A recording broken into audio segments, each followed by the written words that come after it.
quels sont les 4 principes? Alors, il y a 4 principes qui sont le principe de la libre convertibilité des francs CFA hier en francs français et aujourd'hui en euros.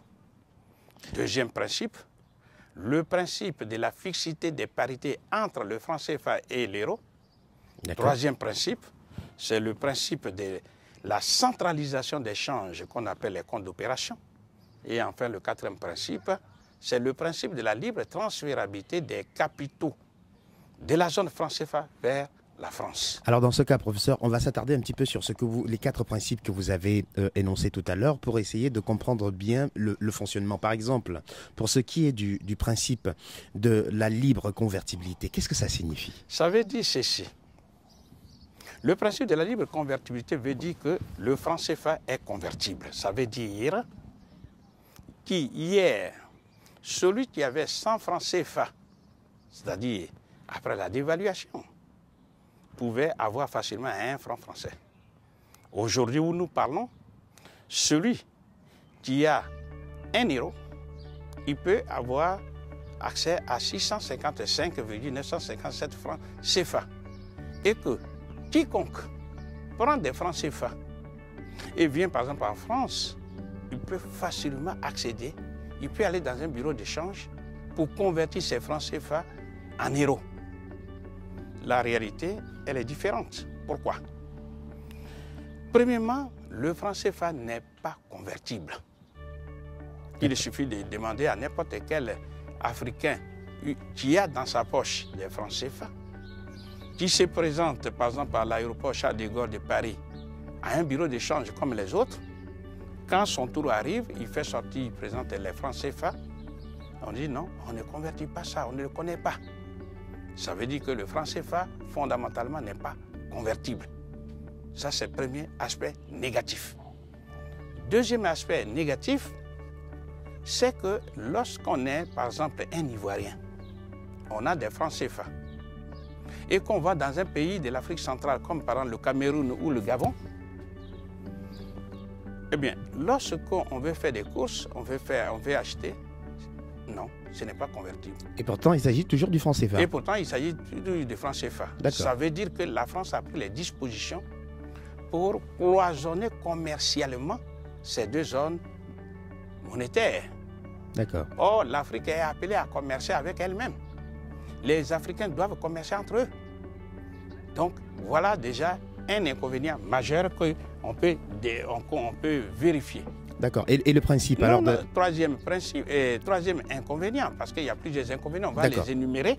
Troisième inconvénient, c'est que la France se dit, comme c'est elle qui convertit les francs CFA, qui donne la garantie, parce que c'est ça, qui donne une garantie de convertibilité des francs CFA en euros, alors elle justifie sa présence au conseil d'administration. Alors que nous voyons sur le terrain qu'elle ne garantit rien du tout. Mais mieux, ce qui est même plus grave, c'est qu'on fait comprendre aux Africains que c'est la France qui donne cette garantie qui, de surcroît, est illimitée. Nous disons que c'est faux. Pourquoi? Parce que, d'abord, il faut que les Africains comprennent que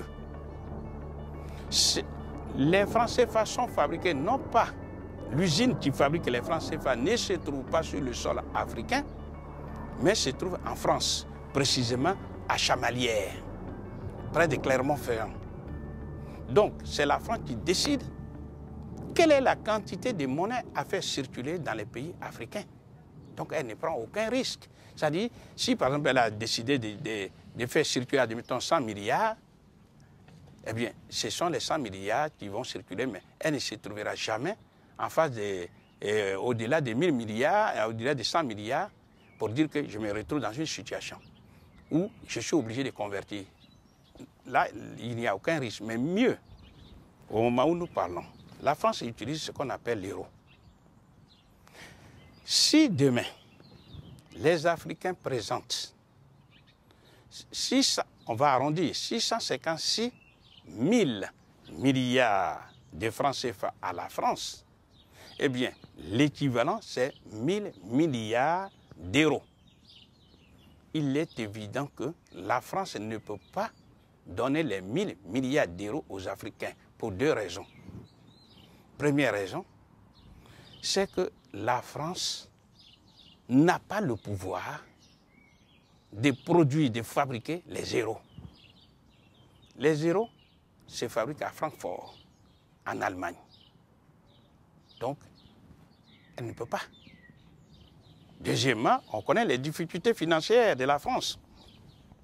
Jamais il ne viendrait dans la tête à la France de convertir ces milliards de francs CFA que les Africains peuvent lui présenter. C'est pour dire objectivement que les Africains sont noyés dans le mensonge scientifiquement élaboré. Et tout ce principe-là, c'est fait pour, comme on dit, maintenir les Africains dans un nuage opaque pour qu'ils puissent être toujours dans le colonialisme monétaire. Donc ce principe de libre convertibilité, la garantie de libre convertibilité des francs CFA liés en francs français et en CFA, fondamentalement, c'est inexact, c'est faux. Maintenant, comme si ça ne suffisait pas, il y a les autres principes. Pour ce qui est du principe de la fixité des parités, qu'est-ce que ça signifie? Voilà, ça veut dire ceci, que ce qu'on appelle le taux de change est fixe, il ne varie pas. Exemple, aujourd'hui où nous parlons, nous avons pour 1 euro, on donne 655,957 francs CFA. Et ça, c'est toujours comme ça, dans une période, pour le moment, stable. Ça veut dire que demain, celui qui va par exemple au Nigeria ou qui a affaire par exemple en Amérique, le taux de change varie. Ici, c'est fixe. Donc, les Africains ont fait comprendre aux Africains que c'est une très bonne chose. Ce n'est pas vrai. D'accord. Ce n'est pas vrai parce que les inconvénients sont énormes. Premièrement, c'est que quand les Africains, aujourd'hui où nous parlons, ils utilisent cette monnaie qui relativement est forte, c'est qu'à l'extérieur, les produits africains coûtent trop cher. Donc, ils ne sont pas compétitifs. Or, si vous ne vendez pas à l'extérieur et que vous ne faites qu'importer, vous accusez ce qu'on appelle le déficit de la balance commerciale. Or, nous importons déjà les capitaux, donc on a un déficit de la balance des capitaux.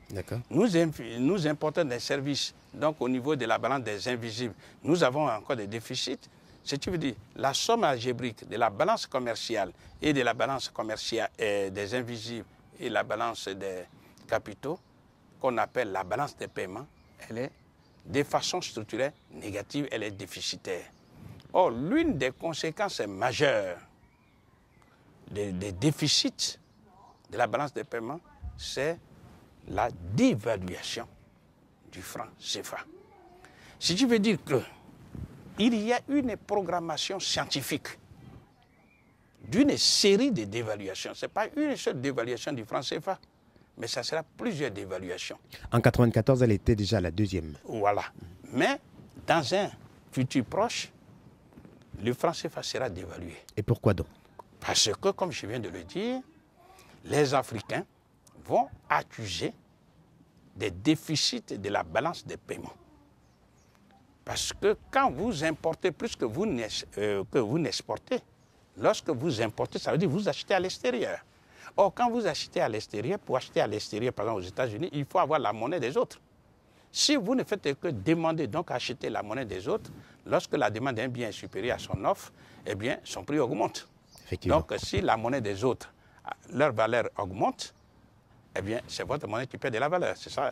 Et c'est ça qu'on appelle une dépréciation quand c'est le jeu qui s'opère sur le marché, mais une décision politique fait qu'on diminue autoritairement la valeur de la monnaie. C'est ce qu'on appelle la dévaluation. Donc, scientifiquement, c'est justifié la dévaluation, les dévaluations qui vont venir. Et cela est d'autant plus intéressant pour l'Europe parce que l'Europe est en train de construire. L'Europe s'enrichit des pays pauvres de l'Europe de l'Est. Oui, donc, professeur, vous disiez que l'Europe s'enrichit des pays pauvres de l'Europe de l'Est. Qu'est-ce que ça veut dire, finalement? Oui, ça veut dire que ces pays pauvres de l'Europe de l'Est doivent être construits pour éviter une troisième guerre mondiale ici. Parce que les deux premières guerres mondiales ont été déclenchées en Europe. Donc, dans le projet de construction de l'Europe, ce qu'on appelle l'Union européenne, il s'agit de développer ces pays-là, pauvres, qui intègrent l'Europe occidentale. Or, pour développer ces pays, il leur faut des matières premières, lesquelles matières premières doivent être prises non pas en Asie, ni en Australie, encore moins aux États-Unis, mais en Afrique.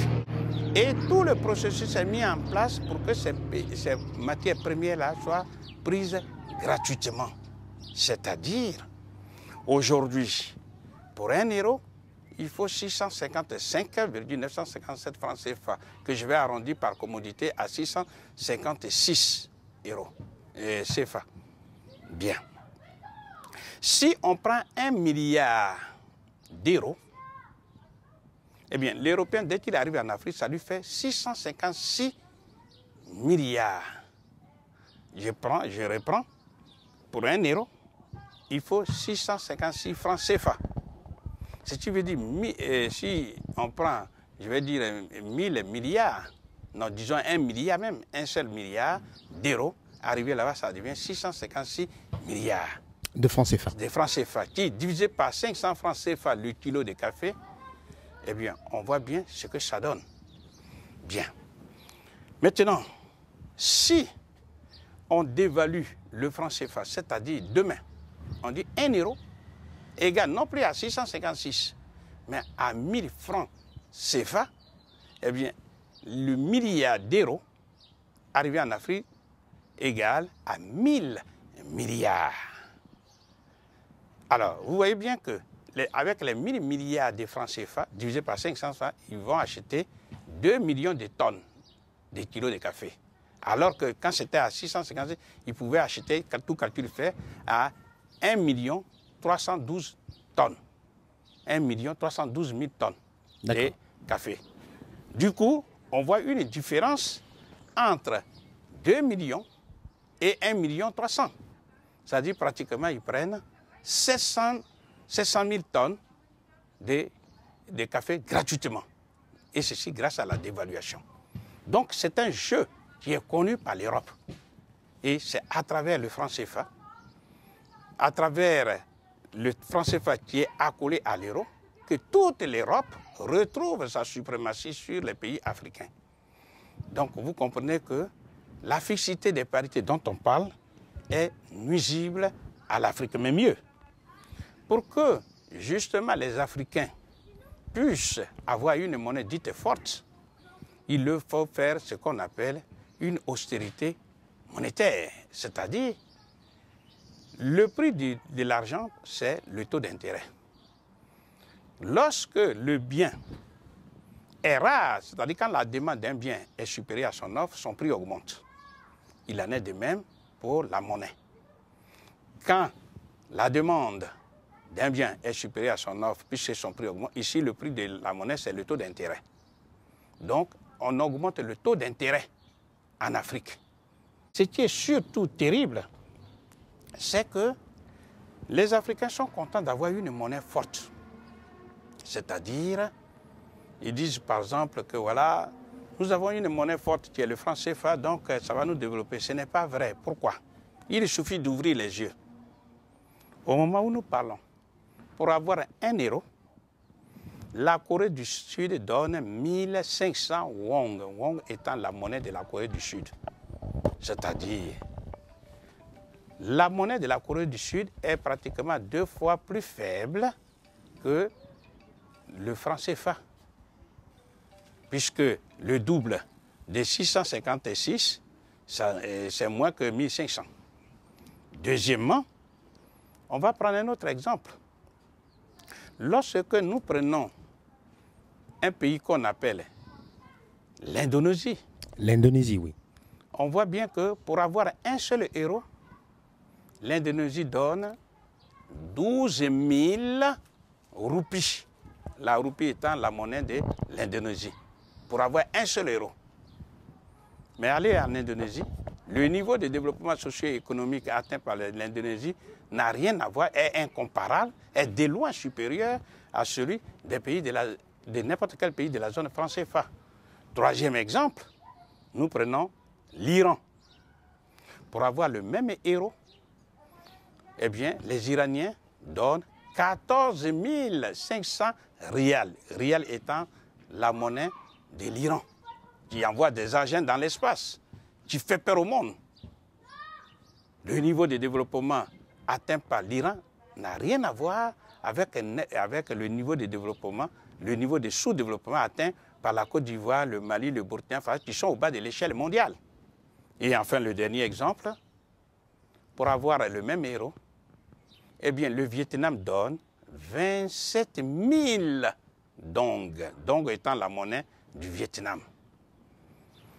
Et le Vietnam est le deuxième pays exportateur mondial du riz après la Thaïlande. Tous ces exemples montrent que, contrairement à ce qu'on fait croire aux Africains, ce n'est pas parce qu'ils ont une monnaie artificiellement forte qui est le franc CFA qu'ils sont développés, non.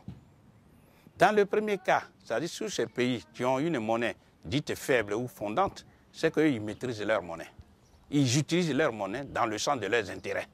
Et celui qui, par exemple, je ne vois pas l'intérêt d'un Vietnamien qui sait que quand il a, par exemple, 27 millions de dong, arrivé par exemple en France, on lui donnera 1000 euros. Puisque 1 euro donne 27 000 dong. Donc 1000 euros donne 27 millions de dong. Oui, effectivement. Je ne vois pas quel est l'intérêt pour le Vietnamien de prendre chez lui 27 millions de dong pour venir se retrouver avec 1000 euros qui est en dessous du SMIC. Le Vietnamien a un intérêt objectif à utiliser son argent chez lui, y compris ses maisons, ses palais, tout ça. C'est ça un des intérêts majeurs. Or, dans les pays de la zone franc CFA, ils sont en train de souffrir inutilement, ils font de l'austérité monétaire, l'austérité budgétaire, tout ça parce qu'ils se complètent dans une situation d'esclavage monétaire. Et alors, donc, nous voulons simplement dire à nos compatriotes africains d'ouvrir les yeux. On n'a pas besoin d'être un économiste. Il suffit d'aller sur Internet et de voir tout ça. Tout est écrit. Il n'existe pas sur la Terre un seul pays qui s'est développé sans sa souveraineté monétaire. Alors, nous avons parlé des deux principes, à savoir le principe de la libre convertibilité, qui pour nous est une illusion, le principe de la fixité des parités, qui encore fait beaucoup de constitue un handicap majeur, parce qu'il y a un élément qu'il faut souligner, c'est que quand les pays africains ont par exemple leurs recettes libellées en dollars, et que le dollar est plus faible que l'euro, ou bien l'euro est plus fort que le dollar, eh bien, quand ils se convertissent en euros, ils perdent de l'argent. D'accord. Donc, tout ça, il y a beaucoup d'inconvénients majeurs. Et comme si ça ne suffisait pas, il y a le principe de la centralisation des champs qui est même le principe le plus dangereux parmi tous les trois autres principes que nous avons vus. Ce sont des principes que nous développerons la prochaine fois, notamment le principe de la centralisation des charges, c'est-à-dire ce que l'on appelle couramment les comptes d'opération. Ensuite, on parlera pour la prochaine fois de la libre transférabilité des capitaux. Et bien sûr... et nous proposerons des solutions, des solutions qui, nous savons, si elles sont appliquées, l'Afrique connaîtra un autre sort, mais un sort meilleur que celui qu'elle connaît aujourd'hui. D'accord. Je vous remercie. Merci beaucoup, professeur, et à très bientôt. Merci.